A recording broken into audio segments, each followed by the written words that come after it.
Hi everyone, this is Steve, and welcome to Stop Motion Sensei, where we teach you how to bring your bricks to life and become a stop motion master.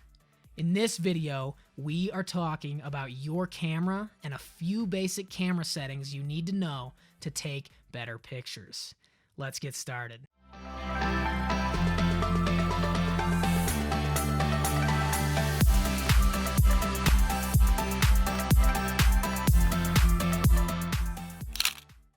First off, there are a ton of cameras out there.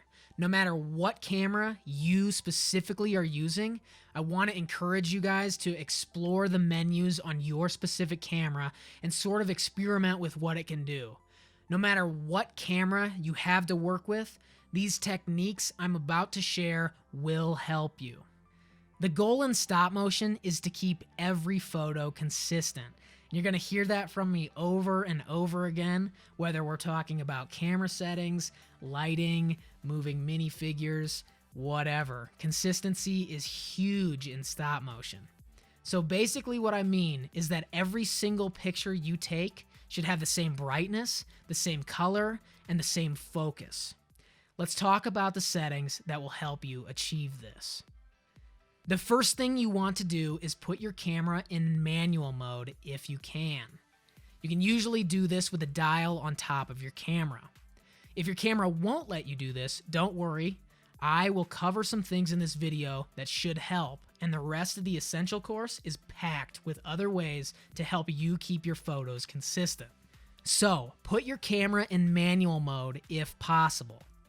If you don't put your camera in manual mode, your camera is going to automatically decide the white balance, how it's focusing and what it's focusing on, and it might randomly decide when to flash. And this is all bad for consistency because when you edit all the photos together later, you might notice that the screen is flickering or the colors are changing across photos like this. You might also see a string of photos where one or a group of photos is out of focus. Changing your camera to manual mode and deciding all these settings yourself is going to help you make videos that look more like this. The first setting we want to change is white balance. Now, this is probably abbreviated in your camera settings as WB. White balance is important because it's going to give your photos the right color based on what your lighting is like.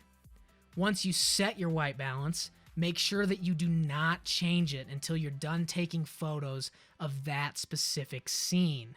Another thing you want to change, if you can, is auto exposure or flash.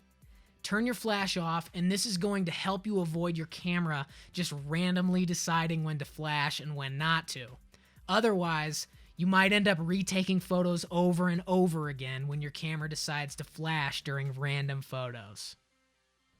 Another setting to change is autofocus. Now, you might not be able to do this. If you can't, it's not a huge deal all the time, okay? Most cameras are pretty solid in their autofocus functioning, but every once in a while they'll make a mistake that you won't catch, and that's why I want you to turn it off if you can. Autofocus is usually abbreviated in your camera settings or on your lens as AF.